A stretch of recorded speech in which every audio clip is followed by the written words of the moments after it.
দুনিয়া তৃপ্ত করে না, দুনিয়ায় তৃপ্তি মিলে না বন্ধু। এটা তৃপ্তের জায়গা নয়, এটা তৃপ্ত হওয়ার জায়গা নয় বন্ধু। আল্লাহ তাআলা কোরআনে ওয়াদা দিছে, বান্দা জান্নাতে আইসো, তোমার আমি তৃপ্ত করে দেব, সুখে ভরে দেব। মা তাশতাহি আনফুসুকুম, যা দিল চাইবে বান্দা আমি সব দেব।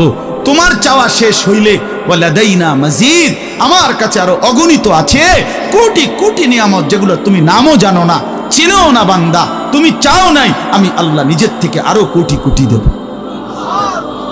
তুমি আইসো বান্দা, তুমি জান্নাতে আসো, তুমি সবর করো, অপেক্ষা করো। আল্লাহ আমাকেও বুঝার তৌফিক দান করেন, সবাইকে বুঝার তৌফিক দান করেন।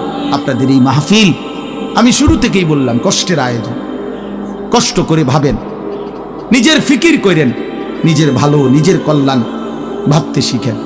আমি যে আয়াতগুলো পড়ছি এবার তর্জমা শুনেন, তাইলে আমার কথা শেষ। আয়াতগুলো মূল বক্তব্য হইল আল্লাহ তাআলা বলছেন এই পৃথিবী একদিন শেষ হবে, হাসরের মাঠ কায়েম হবে, মানুষগুলোর দুইটা অবস্থা হবে, কিছু আমার প্রিয় বান্দা হবে, কিছু নাফরমান বান্দা হবে। আল্লাহ তাআলা এই কথাটা খুব গুরুত্ব দিয়া কোরআনে বুঝাইছে, বান্দা এই রং রসের এই সৌন্দর্যময় পৃথিবী তোমার কাছে যত লোভনীয়ই মনে হোক, আকর্ষণীয় মনে হোক, তবে এটা নিশ্চিত যে তুমিও থাকবা না, দুনিয়াও থাকবে না। এই কথাটা মনে রাখো বান্দা। এটা যদি মনে রাখতে পারো তো জিন্দেগি সুন্দর হবে, জীবন সুন্দর হবে। এই জন্য কোরআনুল কারীমে আল্লাহ তাআলা খুব এই কথাটা বুঝাইতে চাইছে, বান্দা এই এত সুন্দর পৃথিবী দেখে তুমি যতই বিমোহিত হও, মুগ্ধ হও, তো মনে রাখো এটা থাকবে না, আমি একদিন ভেঙে ফেলব। ইদাস সামাউন ফাতারাত, আসমান ভেঙে চুরচুর হবে। বা ইদাল কাওয়াকিবুন তাসারাত, তারকারাজি খসে খসে পড়বে, পাহাড়গুলো উঠতে থাকবে তুলার মতো। ওয়া তাকুনুল জিবালু কাল ইহনিল মানফুশ ওয়া বুসাতিল জিবালু বাসসা, পাহাড়গুলো তুলার মতো উঠতে থাকবে, সাগর নদীর পানিগুলো টকবক করে উতরাইতে থাকবে। মা তার কোলের বাচ্চাকে ছুঁড়ে ফেলে দিবে, গর্ভবতী নারীর বাচ্চা নিজে নিজে বের হয়ে যাবে, সব মানুষ পাগলের মতো মাতালের মতো হয়ে যাবে। ইসরাফিল ফু দিবে, জমিনের মধ্যে ভূমিকম্প শুরু হবে, বিকট শব্দে আওয়াজ হবে।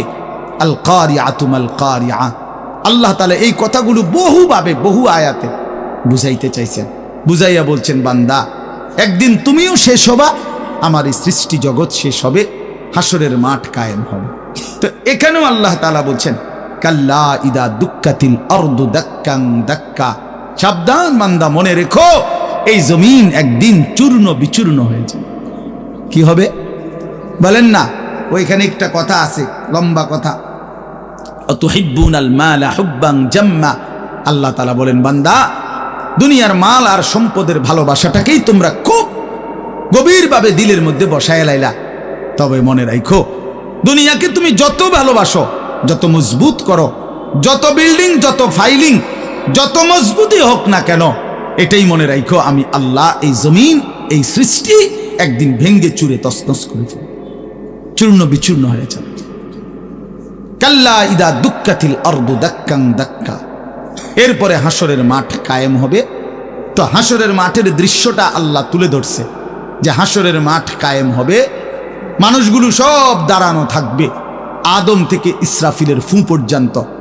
এই দাঁড়ানো অবস্থায় আল্লাহ তাআলা বলতেছেন, ওয়াজা রাব্বুক, আল্লাহ তাআলা মহান আল্লাহ পাক, তিনি তার শান অনুপাতে হাসরের ময়দানে উপস্থিত হবেন।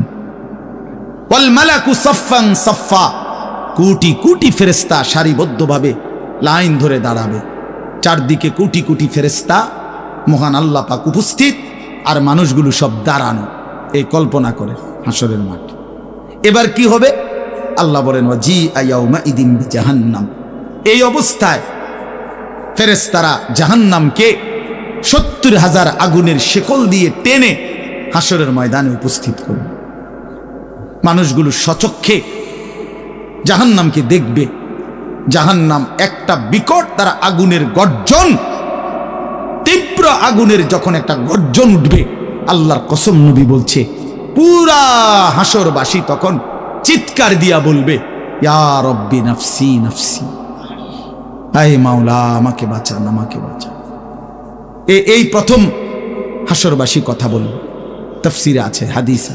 মানে প্রথম চুপচাপ দাঁড়ায় থাকবে, কিন্তু জাহান্নামকে যখন দেখবে, জাহান্নামের চিৎকার যখন শুনবে, তখন পুরা হাসরের ময়দানে চিৎকার উঠবে, ইয়া রব্বি নাফসি নাফসি, আল্লাহ আমাকে বাঁচা।